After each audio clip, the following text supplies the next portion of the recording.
Oh my God, it's hot. It's hot. It's a hot one today. Feels like it's about 90. Okay, so we're going to take a little walk today. Some people were telling me that they said, we don't like you doing rants while you're driving because you looked like you're distracted driving. And so I'm going to try to do a rant today while I take a walk in the heat. So, all right. Join me. Shall you?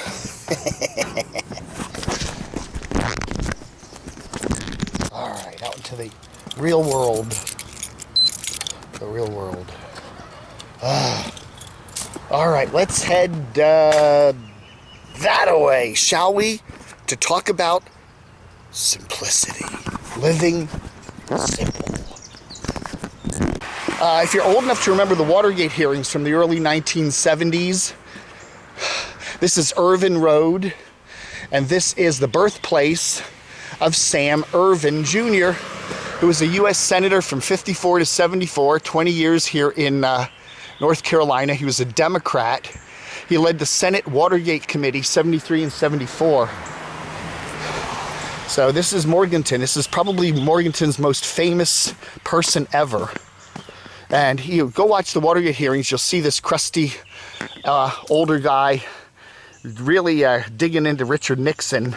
This is where he was born, right at this house. Wow, that's amazing. It's amazing, yeah. He was a Democrat, but a Democrat of his time. I don't think you'd call him a liberal, but he really was feisty when it came to the whole Watergate situation and the break-in and the whole thing. And he would probably not have been remembered had it not been for his activities at the Watergate hearings. So this is Sam Ervin's birth house. Wow. I wonder if some of the Ervin family still own the house. I do not know. But anyway, yeah, I got the sun in the camera's lens. That's good. All right, so today's rant is about living simply, okay? One of the reasons why I do like to watch a lot of Nomads, and there are a number of reasons why I like to watch Nomads, and one is for the interesting places they go, the vehicles they use, all the foibles they have on their trips, how they deal with all that, the flat tires, the busted transmissions, the storms, the crowded campgrounds, all the fun stuff, how they get around and all that. One of the things that I think appeals to me a lot about the Nomads is, how they live simply, okay? How, especially the ones that live out on the road full time. Now, there are a lot of Nomads that have home bases and they just travel. That's a little different because you can have your home base, you have a basement, you have closets, you have all your stuff there. But then you can put then you just load in what you need for the next couple weeks or months or whatever into your RV or your van or whatever, and you go and travel. So, that's what you do. But the other ones that I really do like are people that actually live in their vans, their RVs or whatever, full time. That is their home. They don't have a home base, and how they live simply because they only have so much space. You do have some RVers that do that, and they may live in a Class B or a larger Class C, but the ones I really admire are the ones that live in a van. That's it. They live in their van full time. They don't have anywhere else to put their stuff. And they have to really, really, really be careful and concerning about how they live, how simply they can live. Not to have a lot of other junk around and stuff like that. So those are the ones I think that I find the most compelling and interesting. So for example, the couple that I think of, and again, I'm going to not mention everybody here, but you know who you are. Van City Van Life and Foresty Forest, I think, are the two that come to mind right off the bat. They're both Canadians. They both live in vans. Chrome at Van City Van Life's got a little bit of a bigger van than Simon at Foresty Forest does, but they both live in very confined spaces. And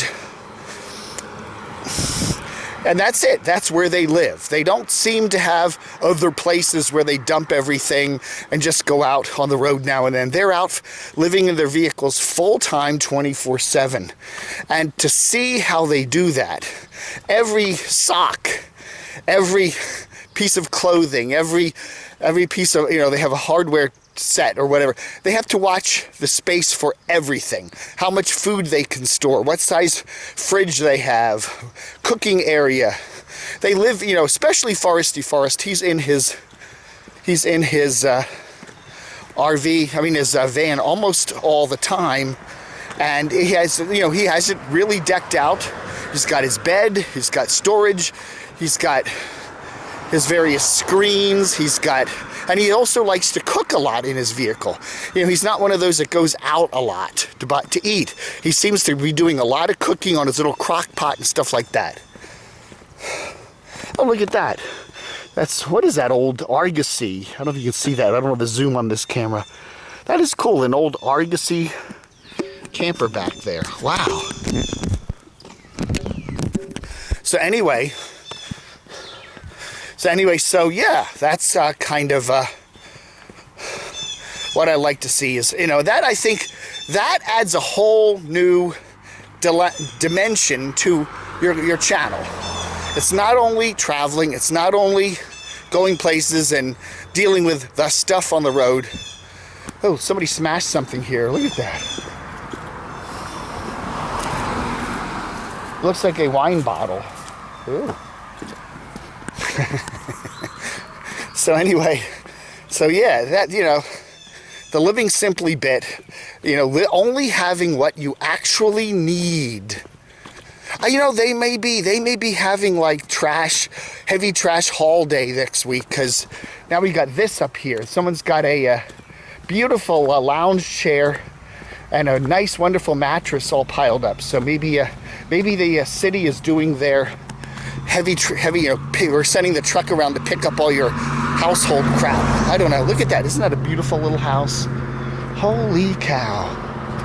That garden is just gorgeous, isn't it? So anyway, yeah, now we're looking at some of the nomads that I watch a lot. I do watch Foresty Forest and I do watch Van City Van Life. The other people that I do enjoy watching are, of course, Eric Nomadic Fanatic, Pandemonium, people like that, Camper Van Kevin. Everybody these days seems to be wanting to get their own piece of land or a house or something, or a home base. Okay, Camper Van Kevin has had a home base there in Georgia for many years. He gave that up and he moved out west, and now he's living in New Mexico, and he's getting a used tiny house which is going to move onto the property of somebody where he's staying. He doesn't own the land. His friend owns the land, but his friend said, yeah, you can put your tiny house here. So that's what he's going to do, and he's going to use it basically as, I guess, someplace to stay in the winter time, because you have better insulation in that. And he says he has a lot of paperwork. The Camper Van Kevin library, he's going to be putting all his papers and stuff in there. So he's tired. He said he's tired of paying for a storage place. And so we do have, there's another cool RV back of that house. Look at that. Isn't that neat? So we do have quite a lot of RVing going on in this neighborhood. So anyway, yeah. So we got that. We got Nomadic Fanatic, which I'm not going to get into too much of that because we've talked it to death already. He bought a house, real house, and he's furnishing it. And he's bought, how much stuff has he bought in the last couple weeks for his house?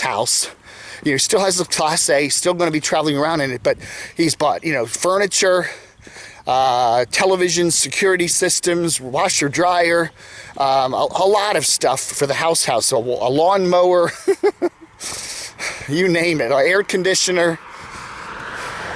So anyway, so he's got that, and then we've got just brand new news, not Camper Van Kevin, but Aja, Pandemonium Aja has just purchased some land out there near Williams, Arizona, which is up in the Flagstaff area up north.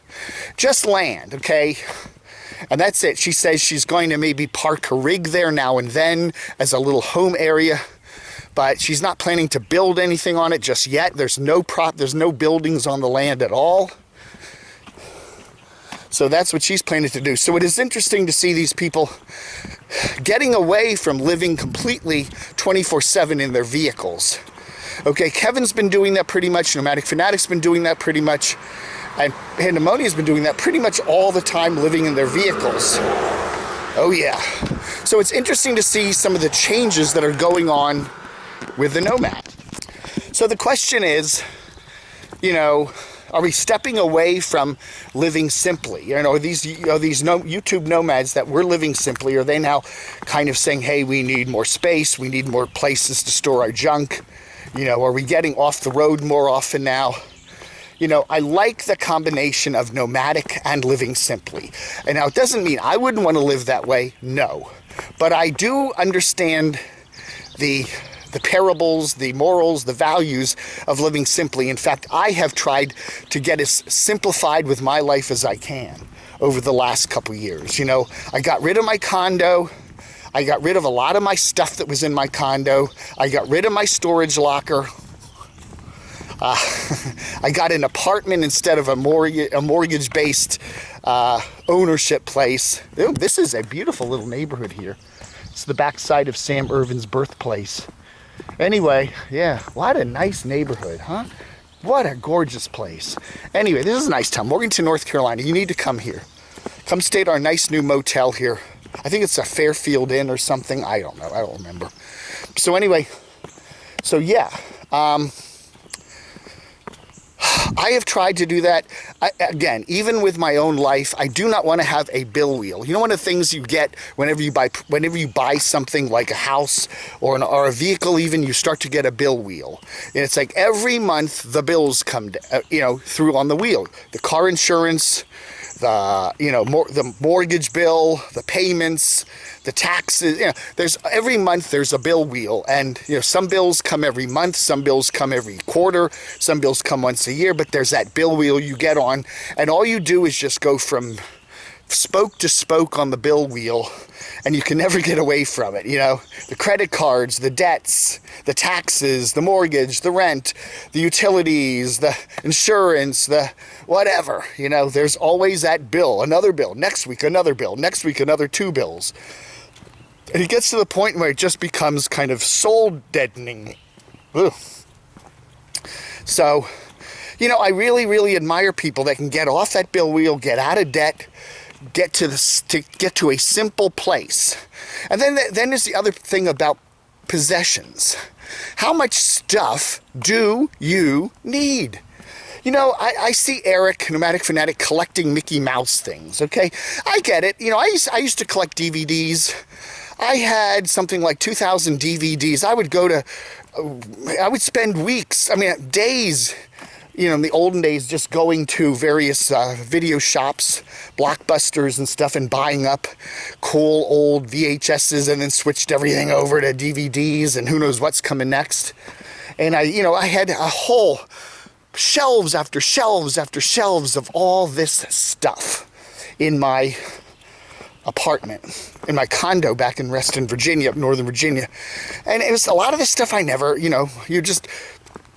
you looked at it, oh, I got all those Hitchcock movies, I got all those Star Wars movies, I got all the complete episodes of Star Trek for 4 seasons or for 6 incarnations or whatever.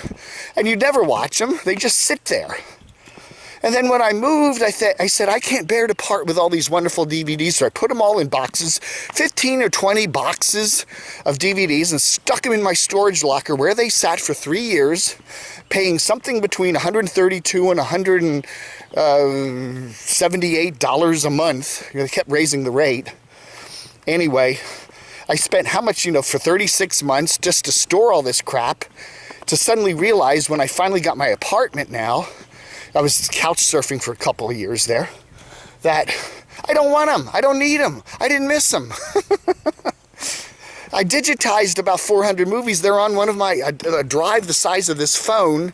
So they're there, right there. Boom, boom, boom. I can watch most of my favorite movies whenever I want to, and I almost never have the time to do that. So anyway, and most of the stuff that was in my storage locker, I ended up either trashing or giving to Goodwill. My DVDs I did give to a friend to hold on to. He's got them in his falling apart house. Maybe I'll get some of them someday if I go back up there, and maybe they'll just sit there and, mold away. I don't know. But it's no big deal for me. I don't miss them. And it's amazing when I get rid of things how I really don't miss them. I really don't miss them. I have, I don't know, a couple hundred CDs, music CDs that I brought down with me, down here to Morganton, and I've never played them. I sit and look at them occasionally. Oh, it's a nice little collection over there. I don't know. I just don't have the time to do it. And I suddenly realized, all this stuff, and I don't have a lot of stuff, okay? Compared to most of you guys out there that have basements and attics and storage lockers, I have very few things, but I still many times think that I have too much stuff, and I really just want to, as I get older, travel lighter, travel light. Even though I'm not a traveler per se, life is a travel, life is a journey, and you want to travel as light as you can. You don't want to have all this clutter with you. And maybe Eric will learn that. Maybe Nomadic Fanatic will learn that. He's still only in his late 30s. But maybe when he gets into his 50s or 60s, he'll realize that, do I really need a big Mickey Mouse collection? All it is something just to someday if he gets rid of that house, he's going to have to put that into storage or put it into a friend's basement.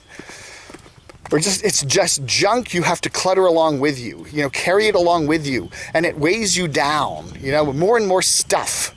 It's like Eric's Class A. It's got so much stuff in it now. He's got, all this other stuff. It's not light. He can't take it out on a logging road. He's going to have to buy a car now. So now he'll have a house payment, an RV payment, and a car payment, and then all the taxes and the bill wheels associated with each vehicle and structure. And it's like, I don't think he realizes it, but he's just weighing himself down. And you got to be really careful. Kevin has to be careful, and Aja has to be careful about not weighing themselves down with a lot of stuff. Okay, Aja says, I got land. Maybe a couple years from now she'll want to build something on the land, and then she'll want to junk it up with a bunch of stuff and stuff she collects, which is fun. I get it. I understand why people do that. There's a certain degree of fun to it. Another thing I think that's an important thing for nomads to realize, and another thing that's important for living simply, is, and it's as Cheap RV Living Bob has said, it is having savings, an ample amount of savings. Because one of the things that will complicate your life is not having enough money to pay your bills, or, fix your car when it goes down, or to fix the leak in the whatever. If you don't have the money, then you either got to borrow it from friends, or get, PayPal it, or Patreon it, or use your credit cards, and then you get into debt, and then you've got the bill wheel even magnified. So, you see some nomads who I think are coming into some fairly decent money on YouTube and Patreon, and it seems to me that they're just taking that money and spending it, not saving it. And, having that nest egg of savings will be valuable down the line, because this YouTube money will not be forever. Okay, your channel will eventually, like the sun, fade away. Everything in life will fade away.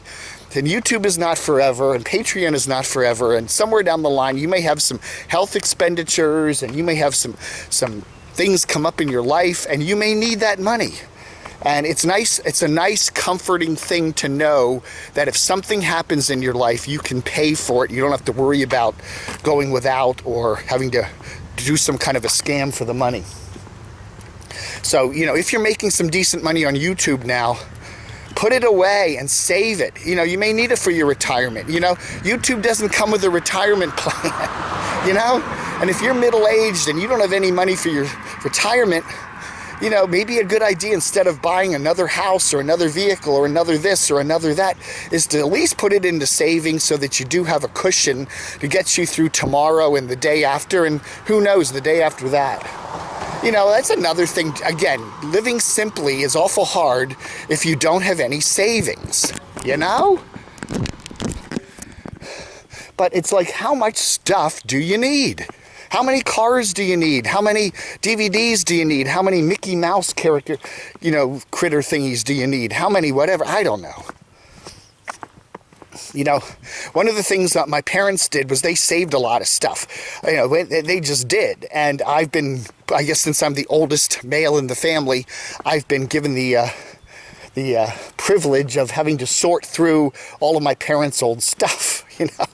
And some of it is worth keeping, you know, some of it has the memories, obviously some of the old photographs and stuff. But a lot of the stuff is like, we don't want this stuff, why do we want to keep it, you know?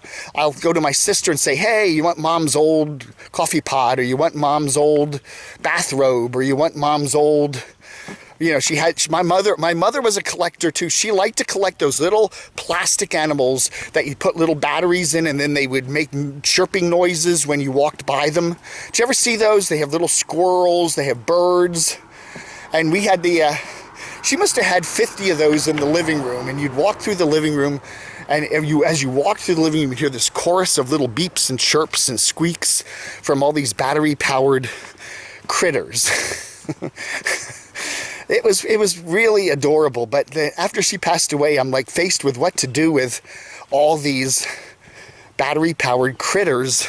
I kept many of them for many years because of just sentimental value, but eventually I ended up giving them to Goodwill or giving them away to friends because as adorable as they were, it was just like, I really don't need to be dragging these around with me for the rest of my life. It was a difficult decision to part with them.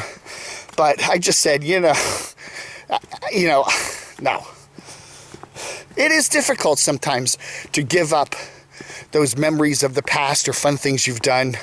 And I do keep certain things. You know, I did several trips to England when I was a kid and later. And I do have some memorabilia from those trips, and I go through the box every now and then, and I don't throw everything away because some of them has some nice memories, but I just go, do I really need a tube map from, 1984 sitting in here? It's out of date. I'm never going to use it. It doesn't have anything personal on it. Do I really need to keep that? And I go, probably not. So anyway, I just look at these Nomads and I say to myself, if you can get yourself down to a vehicle and live there and not have a lot of clutter, I really feel kind of jealous of you in the sense that you're doing things right, you know? I just see these people now, so many Nomads that just seem to be getting bigger and bigger vehicles and just want more and more stuff. And now they get houses and sheds and storage lockers and land. And it's just going the opposite direction of living simply. You know, I'm not saying you shouldn't do that. I'm not saying you shouldn't have a home base. I'm not saying you don't need a storage locker. But I am saying really pay attention to all the stuff you're putting in that storage locker or in that storage shed or in that house. Because without you knowing it, it can really add up. And then all of a sudden you have a whole pile of junk. And again, collecting things, I don't know. I do understand how it's fun to collect things. When I was in my 20s, my friend and I used to love to go all over the DC area to go to record shops and collect 12-inch remixes of cool Joy Division and New Order and Depeche Mode songs, and we'd go into Joe's Record Paradise in Rockville, and we'd find, the remix, the Master and Servant remix from Depeche Mode of the, so-and-so remix number 4. It's a British thing. It's $25, and we'd buy that, take it home, play it once, stick it in the shelf, and forget about it, and never play it again. And now you can go on YouTube or Spotify and hear that remix anytime you want, and you don't have to own it, you know? So anyway, I don't know. Whew, it is hot out today. Just walking around in the heat today. It is hot here. So I'm glad I'm not going on a long walk, but I did want to do a little rant here this morning about living simply. I think Cheap RV Living Bob has it right. You know, a good part of what nomadic life is not just the traveling, but it's being able to live with only what you absolutely need. And that is easier said than done when it comes to physical things. What do you need physically? Okay, you need food, you need water, you need a place to sleep, you may need air conditioning and heating. But then it's the psychological thing that bollockses you up a bit. What stuff in your life that have memories attached to it that you really need to be hauling with you everywhere you go?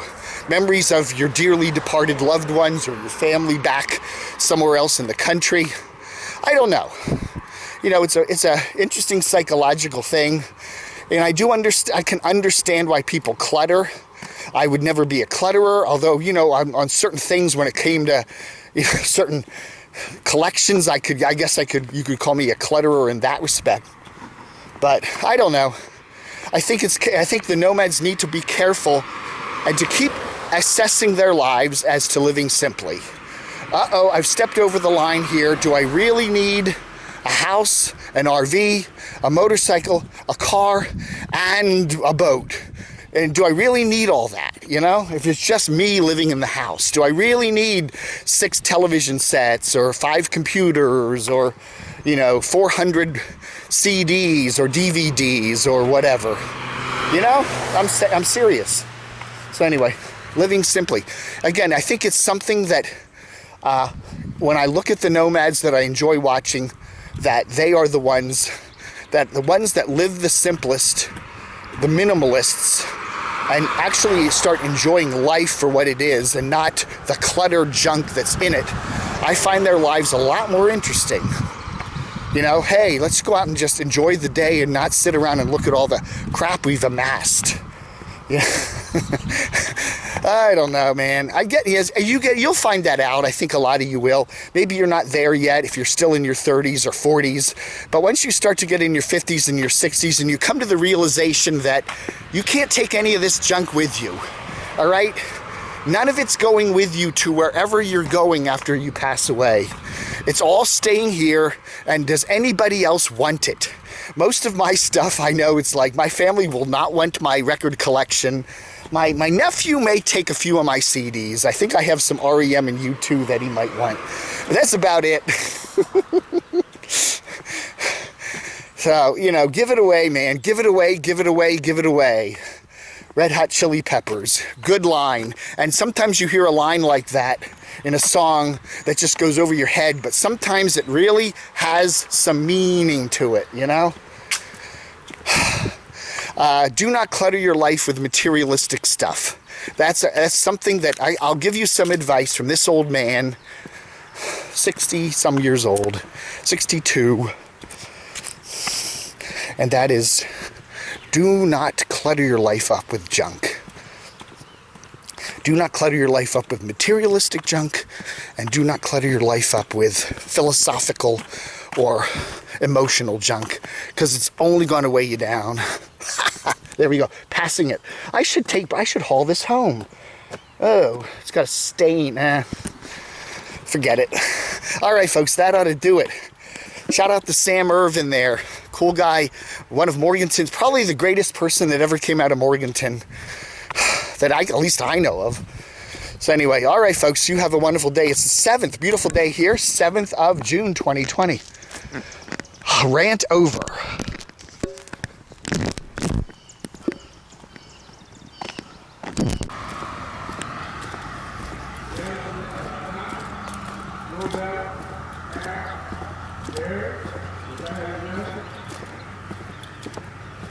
We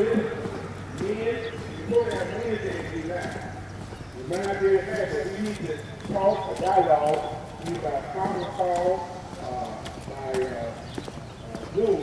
I make you know what to do, kind of really like know that we're doing. See what we're going to do. Actually, talk about Wednesday, from full Sunday and relax. And we need to start doing some preparing for that. Amen. God permits that we can come back to our sanctuary. We know that before we come back into the sanctuary, that the 13th, after I think the 3rd,